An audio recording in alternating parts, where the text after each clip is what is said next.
দিকে তাকান, মিশরের দিকে তাকান। আমরা অনেক সময় বুঝি না। আমরা অনেক সময় বুঝি না যে আমাদের জন্য আসলে ভালো কে। আমরা লোভে পড়ি, আমরা মোহে পড়ি, আমরা দলকানা হই।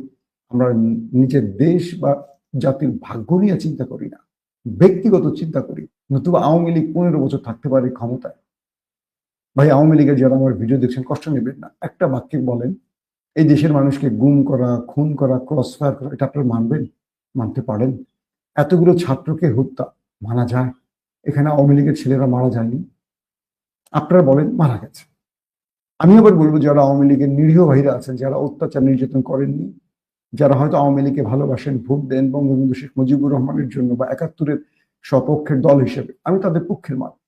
কিন্তু যারা বিগত ১৫-১৬ বছর অপরাজনীতি করেছেন, লুটপাটের রাজনীতি করেছেন, হত্যার রাজনীতি করেছেন, তাদের বিচার অবশ্যই চাই। যদি এই কাজটি বিএনপি করে, জামাত করে, আমি তাদেরও বিচার চাই। একদম আমার ক্লিয়ার কাট কথা, আমি দল কারা না। তো বিষয়টি হলো যে আমাদের বিবেককে আসলে জাগাতে হবে। তো খামেনির এই বক্তব্যটি বলছে যে ইরানের ভেতরে বিদ্রোহী গ্রুপ